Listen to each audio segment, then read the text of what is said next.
दोस्तों चलिए आज की वीडियो शुरू करते हैं। दोस्तों वीडियो शुरू करने से पहले मैं आपको एक बात बता दूं कि आपने अभी तक हमारे इस चैनल को सब्सक्राइब नहीं किया हो तो नीचे पर आपको ग्रेट बटन में सब्सक्राइब करके लिखा रहा होगा, इसके पर क्लिक कर लीजिए और साइड में नोटिफिकेशन बेल भी आएगा, उसको भी क्लिक कर लेते हैं कि आपको मिल सके हमारे अगले वीडियो की नोटिफिकेशन सबसे पहले और आप कुछ नया नया सीख सके।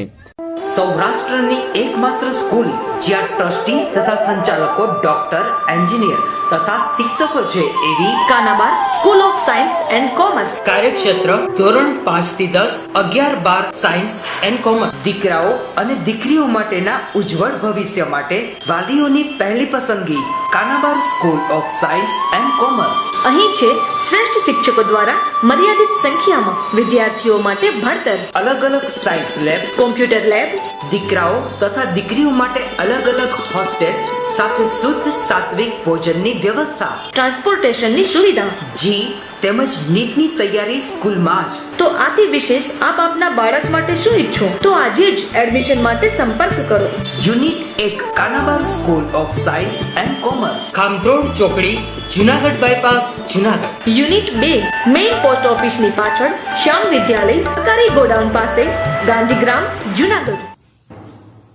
મોર્નિંગ વિદ્યાર્થીઓ, ચેપ્ટર 12 પરમાણુ જેમાં આપણે આગળ વધીએ।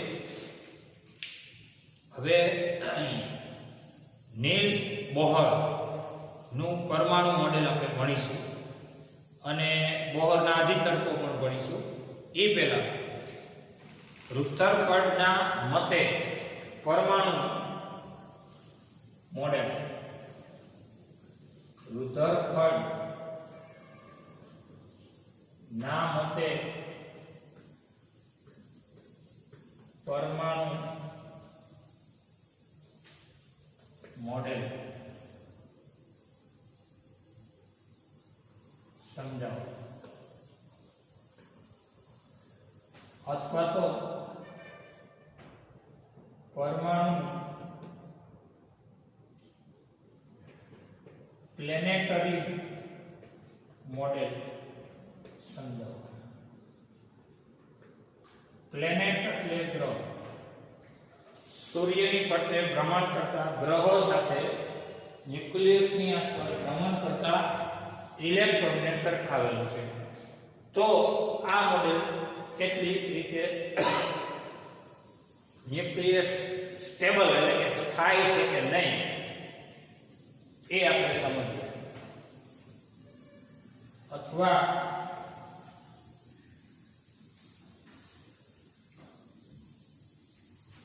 न्यूक्लियस में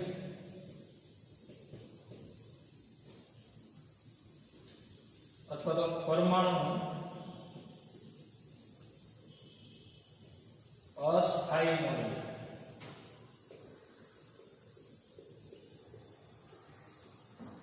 अस्थायी शब्द बोल्यो तो एना माटे आपणे चर्चा करीए। सौथी पहली बात तो ये कहूं कि रुथरफर्डे એવું સૂચવ્યું છે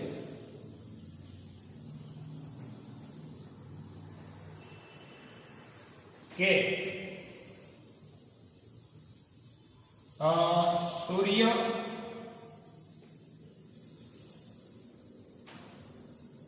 ની આસપાસ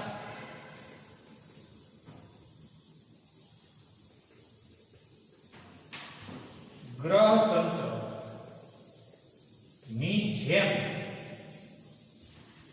કેન્દ્રમાં ન્યુક્લિયસ અને ભ્રમણ કરતા ઇલેક્ટ્રોનનું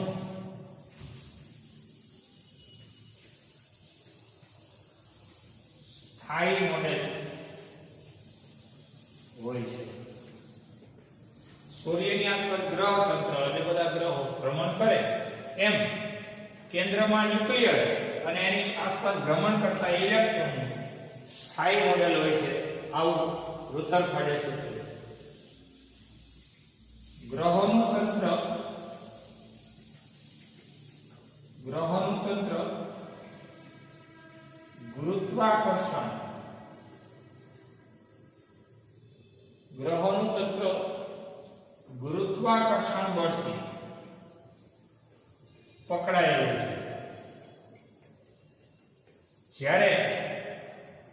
ન્યુક્લિયસ ઇલેક્ટ્રોન નું તંત્ર કુલંબ બળથી, કુલંબ આકર્ષણ બળથી પકડાયેલું ગણી શકાય.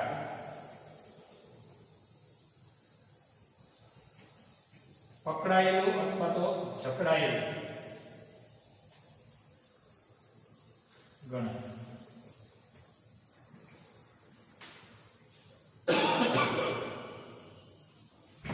આપણે એવું જાણીએ છીએ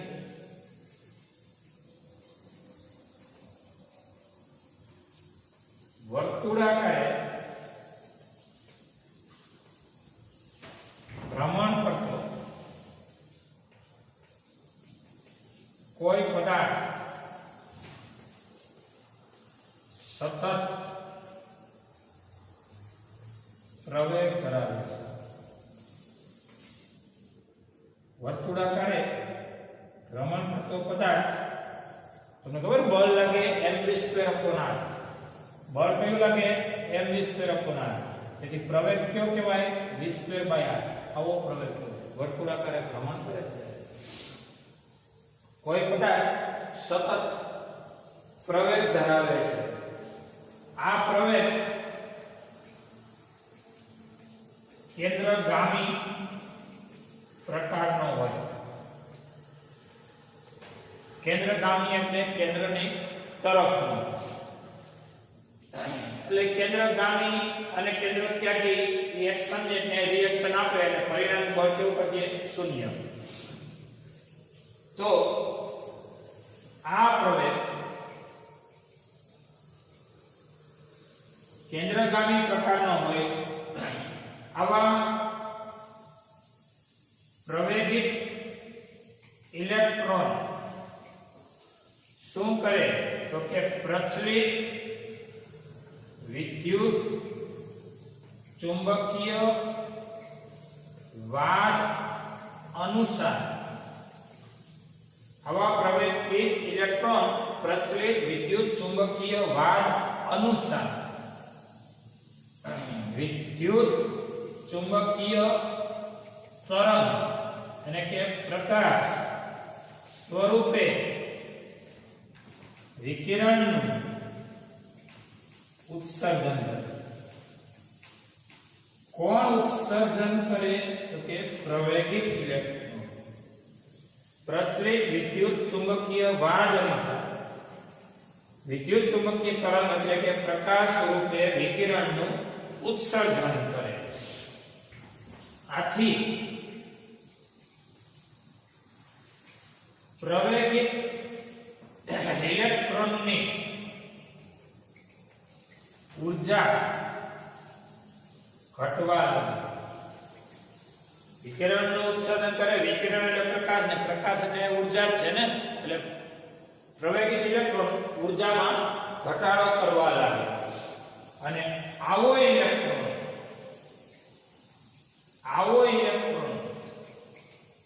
અંદર તરફ એટલે કે કેન્દ્ર તરફ શું થાય તો કે આકર્ષાવા લાગે.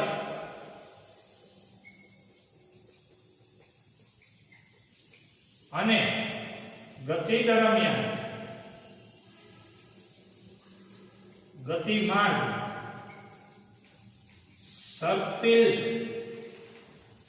સર્પિલાકાર બને.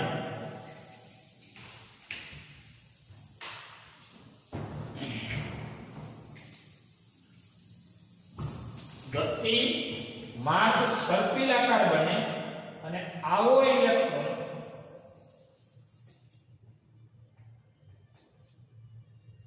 ધીમે ધીમે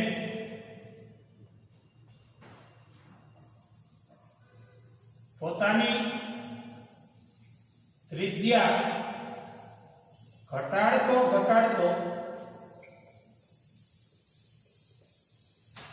અંતે ન્યુક્લિયસ તરફ અથવા ન્યુક્લિયસમાં આકર્ષાય. કોણ આકર્ષાઈ જાય? ઇલેક્ટ્રોન. અંતે પરમાણુ ની સ્થાયીતા અથવા સ્થિરતા અથવા સ્થાયિત્વ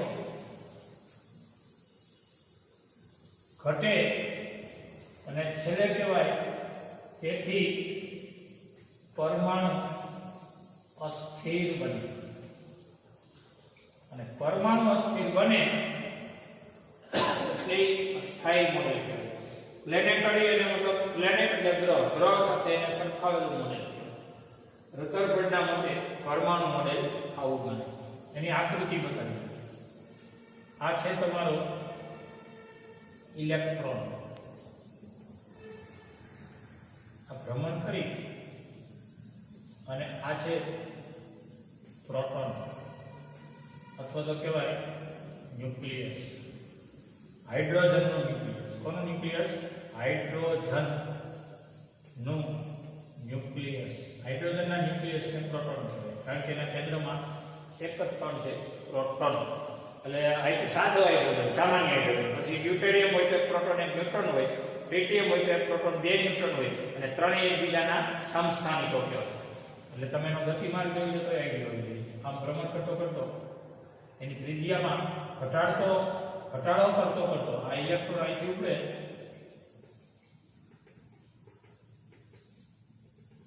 ત્રિજ્યા તો ઘટી. આ ત્રિજ્યા તો એની સામે આ ત્રિજ્યા. ટૂંકમાં આ રીતે થતું. આ ન્યુક્લિયસ છે અને આ ઇલેક્ટ્રોન છે. આમ ગતિ કરી ઘટતી ત્રિજ્યામાં અંતે આકર્ષણ.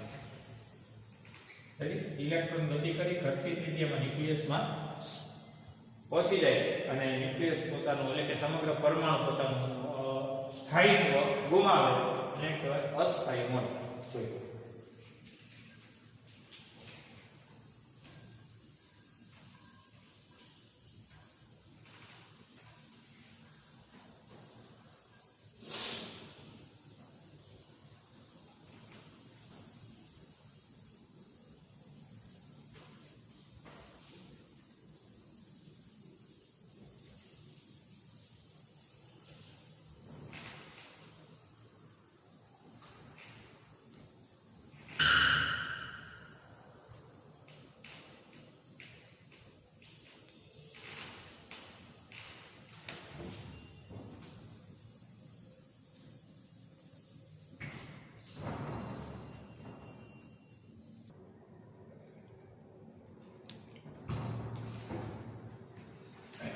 next point. બોહરે પ્રચલિત અને પ્રારંભના ક્વોન્ટમ ખ્યાલોને આધારે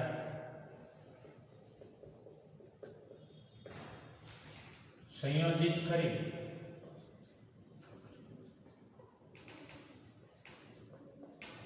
ત્રણ વાદ આપ્યા છે.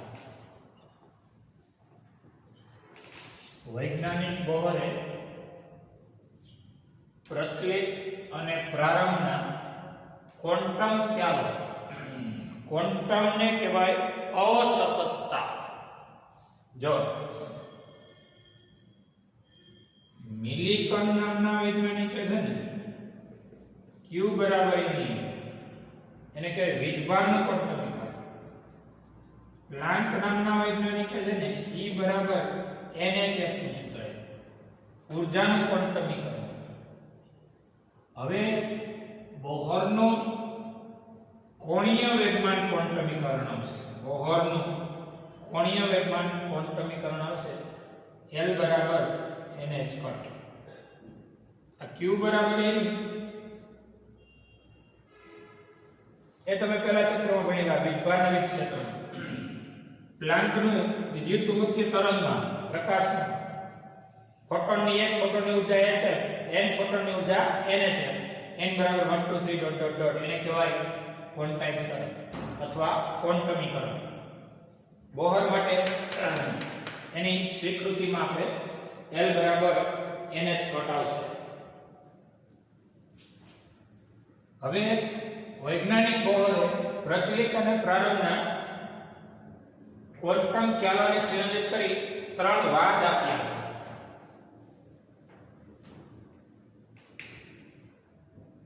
એમાંનો પહેલો બોહરની પ્રથમ સ્વીકૃતિ. 3 સ્વીકૃતિ છે અથવા 3 ખ્યાલ છે અથવા 3 વાદ છે. જૂના કોર્સમાં હતા અધિતર્ક. બોહરના 3 અધિતર્ક છે. એમાંની પહેલો અધિતર્ક અથવા પ્રથમ સ્વીકૃતિ પ્રમાણે અથવા પ્રથમ સ્વીકૃતિ એ હતી કે પરમાણુમાં ઇલેક્ટ્રોન કેટલીક સ્થાયી કક્ષાઓમાં વિકિરણનું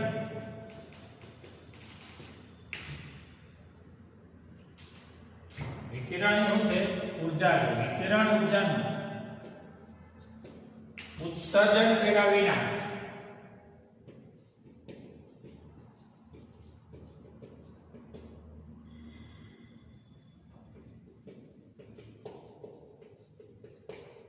ભ્રમણ કરી શકે છે.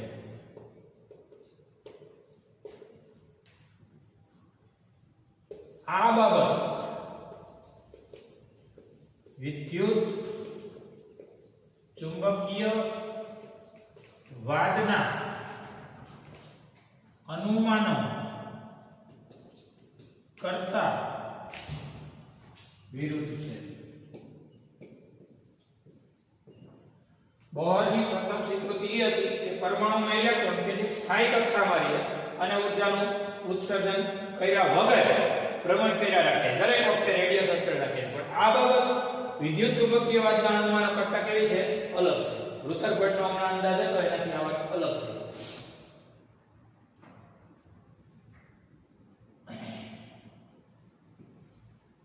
આ સ્વીકૃતિ અનુસાર દરેક પરમાણુ કેટલીક ચોક્કસ સ્થાયી અવસ્થાઓમાં હોઈ શકે.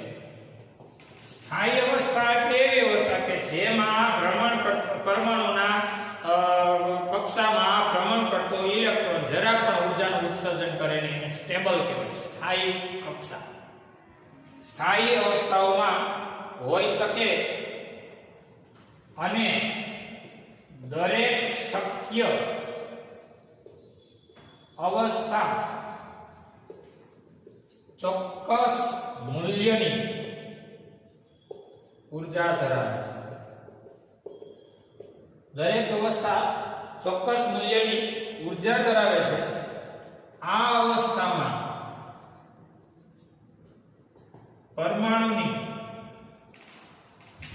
પરમાણુની સ્થાયી અવસ્થાઓ કહે છે.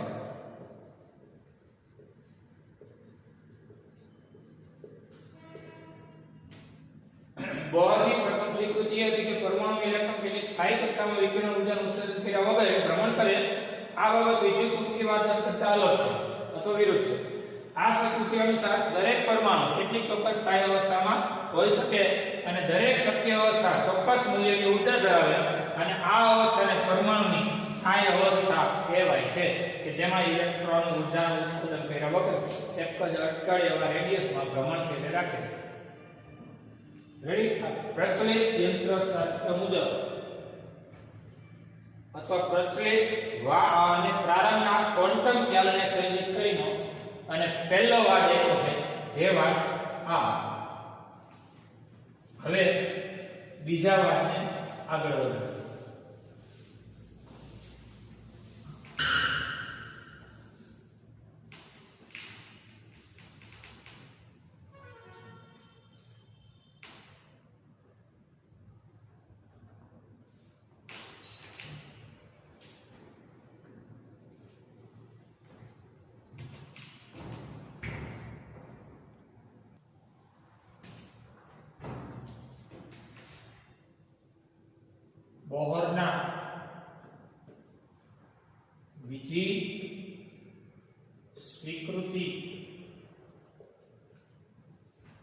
એ હતી કે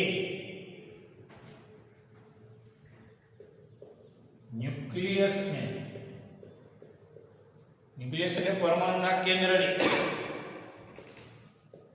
આસપાસ ભ્રમણ કરતો ઇલેક્ટ્રોન એવી કક્ષામાં ભ્રમણ કરે કે જ્યાં તેનું કોણીય વેગમાન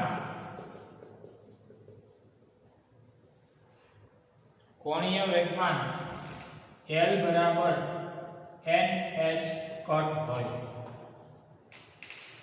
જ્યાં H કટ એટલે h/2π.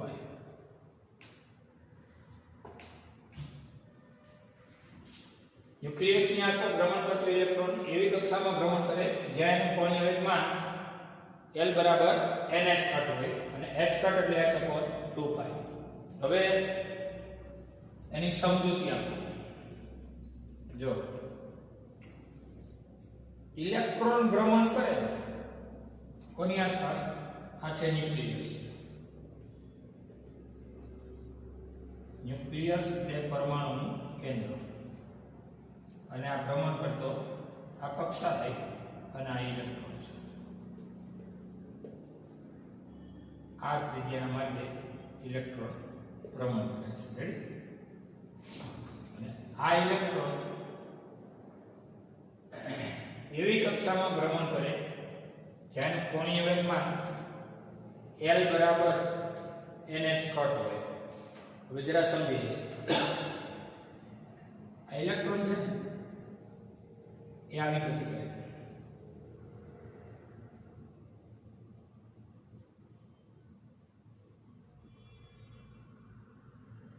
કંપનો કરે. બરોબર છે? ઇલેક્ટ્રોન કક્ષામાં કંપનો કરતો જાય અને આ એક કંપન આને કહેવાય લેમ્ડા. તો અહીંથી શરૂ કરી lambda lambda lambda lambda lambda lambda એમ કરી અને n લેમ્ડા જેટલું અંતર કાપે. 1 લેમ્ડા 2 લેમ્ડા 3 લેમ્ડા 5 4 5 એમ ડોટ ડોટ n લેમ્ડા. અને આકૃતિ પ્રમાણે આ અંતર કહેવાય. રેડી? આકૃતિ પરથી અંતર કહેવાય 2πr. પરિઘ જેટલું અંતર. આ ત્રિજ્યાના માટે પરિઘ જેટલું 2πr. તો સમીકરણ 1 અને 2 પરથી 2πr બરાબર n લેમ્ડા. 2πr બરાબર શું થયું? n lambda.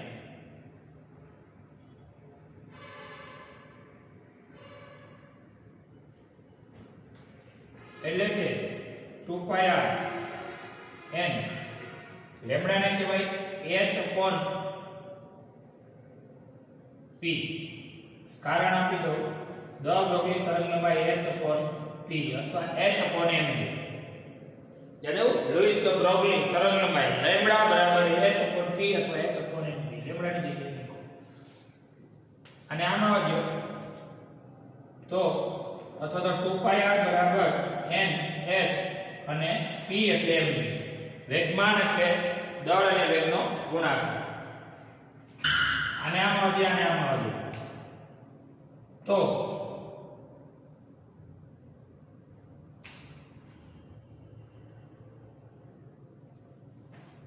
mvr બરાબર nh/2π. એટલે કે mvr ને l કહેવાય અને n h/2π ને h કટ કહેવાય. આની સાથે l બરાબર nh. mvr એટલે l. તમે ચાર ગતિમાં ભણ્યા છો. l વેક્ટર એટલે r vector cross p vector. એક ટો વેક્ટર હોય, આ બે સૂત્ર ભણ્યા છો તો r vector cross f vector. આ અંતર છે, આ બળ છે. આ અંતર છે આ રેખીય વેગમાન. રેખીય વેગમાન ગુણ્યા અંતર એટલે કોણીય વેગમાન. અને l નું માન કહેવાય rp sin θ. RP sine theta એમાં ત્રિજ્યા અને વેગ પરસ્પર લંબ હોય આ ત્રિજ્યા છે અને વેગાંક હોય જે દિશામાં વેગ હોય એ દિશામાં વેગમાન હોય ત્રિજ્યાનો સદિશાંક થાય અને વેગનો સદિશાંક થાય ખૂણો થાય 90 નો એટલે થીટા થાય 90 sin 0 0 sin 90 1 એટલે આને કહેવાય આરપી l ના માનને l કહેવાય l બરાબર આરપી તો r અને p એટલે mv અંતે થઈ ગયું l બરાબર mv r આપણે l બરાબર શું લીધું mv r mv r ની જગ્યાએ રેડી l બરાબર nh ફરીથી એકવાર બોહરની બીજી સ્વીકૃતિ એ હતી કે ન્યુક્લિયસની આસપાસ ભ્રમણ કરતો ઇલેક્ટ્રોન એવી કક્ષામાં ભ્રમણ કરે જ્યાં એનું કોણીય વેગમાન l બરાબર nh એટલે કે h ના પૂર્ણ ગુણાંકમાં હોય 1h 2h 3h h એટલે શું તો h એટલે h પર 2π ન્યુક્લિયસ આ છે જો એરો ઇલેક્ટ્રોન અહીંયા છે અને ભ્રમણ કરે તો કક્ષામાં જે કાંઈ ભ્રમણ કરે ભ્રમણ દરમિયાન લેમ્ડા લેમ્ડા લેમ્ડા એમ કરીને પૂર્ણ ભ્રમણ દરમિયાન n લેમ્ડા તો અંતર કાપી લે n લેમ્ડા છે આકૃતિ પરથી 2πr બરાબર કહેવાય એટલે કે પરિઘ જેટલું અંતર કાપે 2πr 1 અને 2 પરથી 2πr બરાબર n લેમ્ડા તો 2πr બરાબર n અને લેમ્ડા એટલે કહેવાય h upon t અથવા તો h upon mv તો mv r બરાબર nh upon 2π 2π છેદમાં લઈ લીધા અને h upon 2π ને કહેવાય h કટ એટલે mvr બરાબર l ઈ કેમ આવે એની આ સાબિતી l એટલે r ક્રોસ p ચાક ગતિ વખતે અને rp sin 90 sin 90 1 એટલે rp અને p એટલે mv l કહેવાય mvr રેડી જોઈએ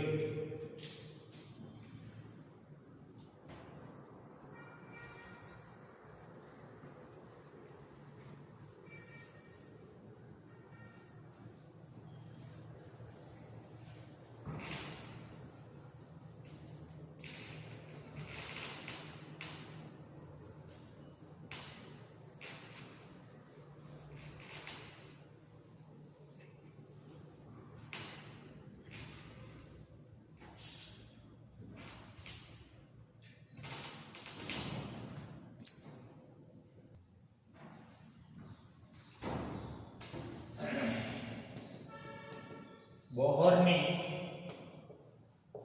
ત્રીજી સ્વીકૃતિ એ હતી કે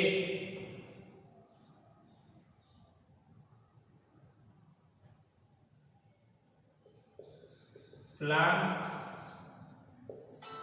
અને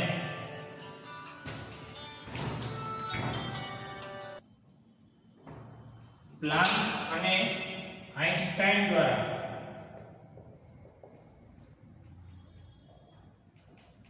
વિકસિત કરેલા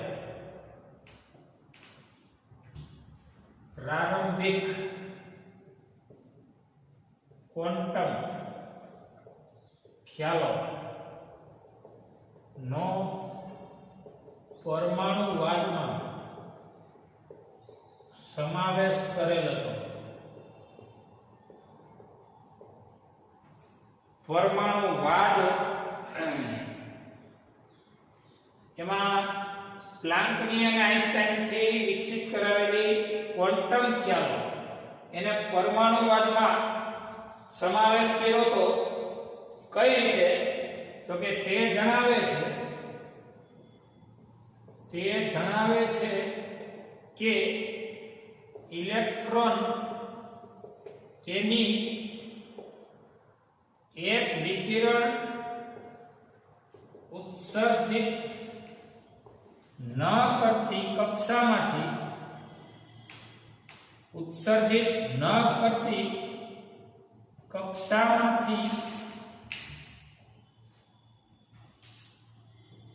નિમ્ન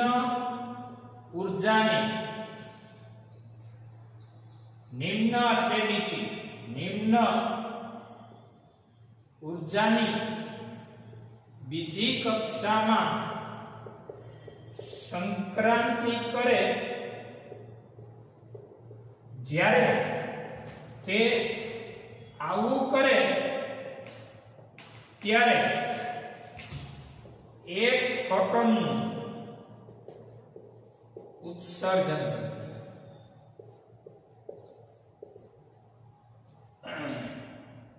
એક વિકિરણ ઉત્સર્જિત ન કરતી કક્ષામાંથી નિમ્ન ઊર્જાની બીજી કક્ષામાં ઇલેક્ટ્રોન સંક્રાંતિ કરે. દાખલા તરીકે ઇલેક્ટ્રોન આ ન્યુક્લિયસ છે, રેડી? ન્યુક્લિયસ. દાખલા તરીકે ઇલેક્ટ્રોન પહેલી, બીજી અને ત્રીજી સેલમાં ભ્રમણ કરે છે ઇલેક્ટ્રોન, રાઈટ? જ્યાં ઉર્જાનું ઉત્સર્જન હાલમાં નથી કરતો. જોયું લીધું, વિકિરણ ઉર્જાનું ઉત્સર્જન ન કરતી કક્ષા, ધારો કે ત્રીજી છે, ત્યાં ઇલેક્ટ્રોન પોતાની ચોક્કસ રેડિયસથી ભ્રમણ કરે છે. એમાંથી નિમ્ન એટલે ઇલેક્ટ્રોન બીજી અથવા તો પહેલીમાં આવે તો એક ફોટોનનું ઉત્સર્જન કરી શકે છે. ઇલેક્ટ્રોન ભ્રમણ કરતો ઇલેક્ટ્રોન જ્યાં ઉર્જાનું ઉત્સર્જન નથી કરતો ત્યાં સ્થાયી એવો ઇલેક્ટ્રોન એનાથી નીચી કક્ષામાં સંક્રાંતિ કરે ત્યારે આ જે ઉર્જાનું ઉત્સર્જન કરે એ કઈ રીતનું કરે છે એ તમને કીધું. એક ફોટોન નું ઉત્સર્જન થાય જેની ઉર્જા પ્રારંભિક અને અંતિમ અવસ્થાઓ ની ઉર્જાઓ વચ્ચેના તફાવત જેટલી હોય. એટલે કે EI - EK બરાબર HF, જ્યાં EI એ મોટી ઉર્જા, EK એ નાની ઉર્જા. આ મોટી ઉર્જાની સેલ એને કહેવાય, અહીંયા ઇલેક્ટ્રોનની ઉર્જા છે EI, નાની નિમ્ન કક્ષા થઈ ત્યાં ઉર્જા છે EK. I ની સેલમાં નો ઇલેક્ટ્રોન K ની સેલમાં આવે ત્યારે જ્યાં EI is greater than EK એટલે કે મોટી ઉર્જામાંથી નાની ઉર્જામાં આવે ત્યારે આ ઉર્જાના તફાવત જેટલું વિદ્યુત ચુંબકીય તરંગ એટલે કે વિદ્યુત ચુંબકીય તરંગ એટલે કે પ્રકાશનું ઉત્સર્જન કરે છે. કોણ? ઇલેક્ટ્રોન. કેટલા મીટર સેલમાંથી? I ની સેલમાંથી. કેમાં આવે? K ની સેલમાં. જ્યાં I ની સેલ એટલે કેવી? મોટી ઉર્જાની સેલમાંથી નાની ઉર્જાની સેલમાં આવે ત્યારે બાકીના જે ઉર્જા તફાવત જેટલી ઉર્જાનું વિકિરણ સ્વરૂપે એટલે કે પ્રકાશ સ્વરૂપે ઉર્જાનું શું કરે છે? ઉત્સર્જન. જોઈએ ત્રણ સ્વીકૃતિઓ ફરજિયાત રીતે તૈયારીમાં લેવી.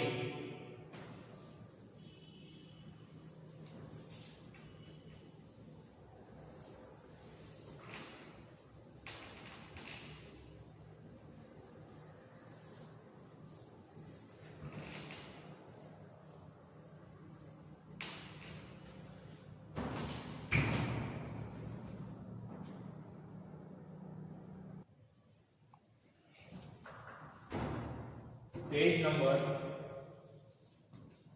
426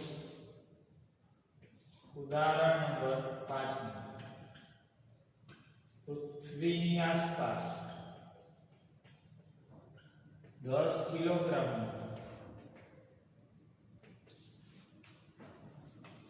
એક ઉપગ્રહ જેને આપણે કહેવાય સેટેલાઇટ 8000 કિલોમીટર ત્રિજ્યા ધરાવતી વર્તુળ કક્ષામાં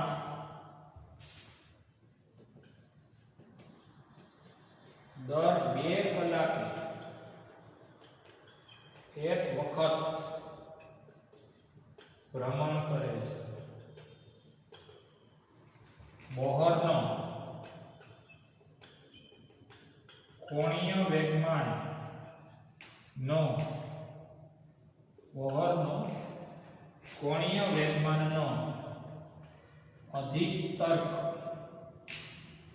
હાઇડ્રોજન પરમાણુમાંના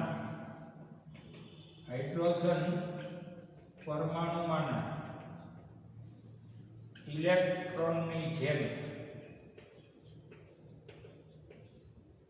ઉપગ્રહને પણ લાગુ પડે છે.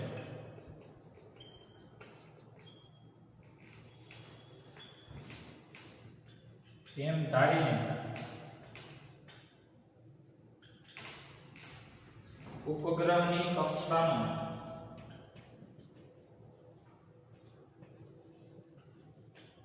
ક્વોન્ટમ અંક શોધો.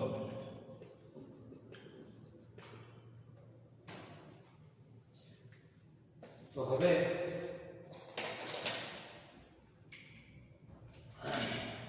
કોણીય વેગમાન અધિતર્ક L બરાબર NH કટ. જોઈએ કેટલા કિલોગ્રામનો ઉપગ્રહ છે તો કે m બરાબર 10 કિલોગ્રામ. કેટલી ત્રિજ્યામાં ભ્રમણ કરે છે 8000 કિલોમીટર.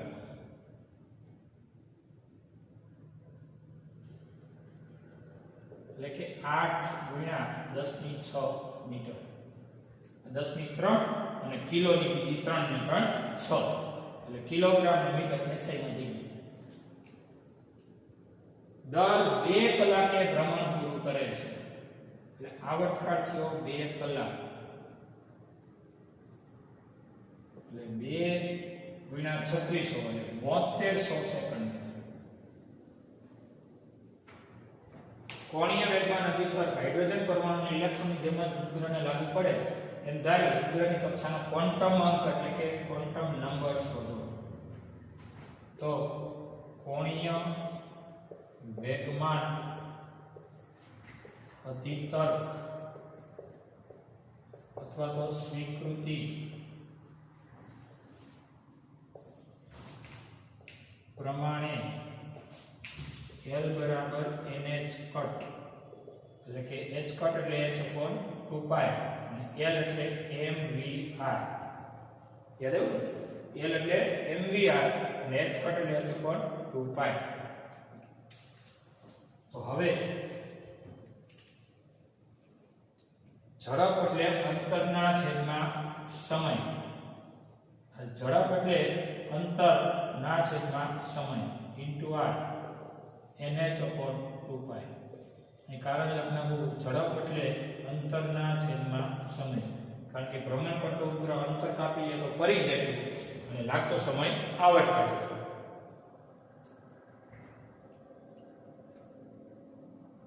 આમાંથી n ને સૂત્રનો કરતા બનાવીએ અને આમ જવા દઈએ m r square m r r r square 2 પાઈ ગુણ્યા 2 પાઈ એટલે 4 પાઈ સ્ક્વેર આ બધું આમ ગયું અને h છેદમાં આવ્યો એટલે કે t ઇન્ટુ h નંબર 1. સમજાણું શું કે n સૂત્રનો કરતા બન્યો 2 પાઈ હામી ગયો એટલે m ઇન્ટુ r સ્ક્વેર 2 પાઈ ઇન્ટુ 2 પાઈ એટલે 4 પાઈ સ્ક્વેર અને n નીચે આવ્યો t into h sorry n સૂત્રનો કરતા બન્યો. રેડી? તો સમીકરણ 1 માં આવે કિંમતો મૂકીએ. તેથી n બરાબર ચલો m એટલે 10 કિલોગ્રામ r સ્ક્વેર એટલે 8 10 ની 6 નો વર્ગ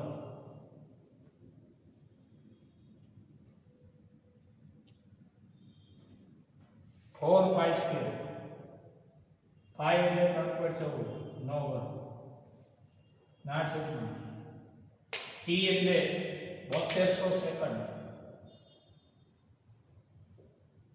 ને h એટલે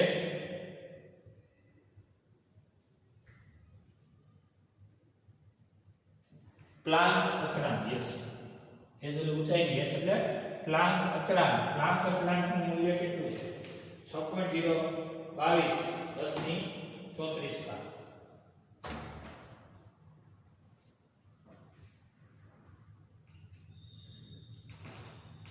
6.63 અથવા 6.625 10 ની -34 ઘાત. પ્લાન્ક અચળાંકનું મૂલ્ય.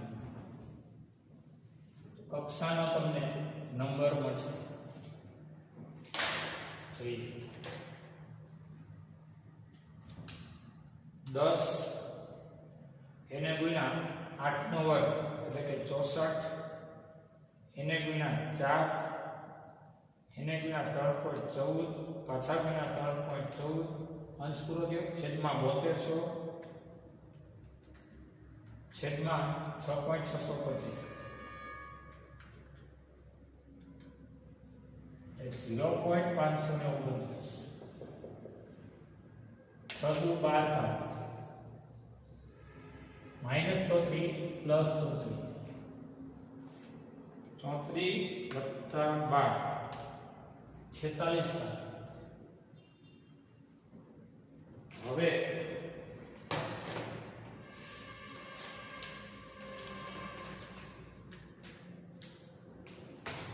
આમ જવા દો n બરાબર 5.9 નો રાઉન્ડ અપ કરો, 2 થી 3, એક સ્ટેપ આમ ગયા, એક ઘાતનો ઘટાડો થયો, 10 ની થઈ ગઈ 45. 46 માંથી એક ગઈ તો 45. આ થયો કક્ષાનો નંબર. રેડી? જોઈએ.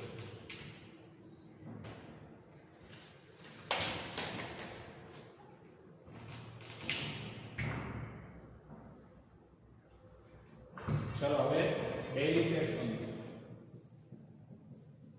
ઉદાહરણ 5 બહોર ના 3 બહોરની 3 સ્વીકૃતિ.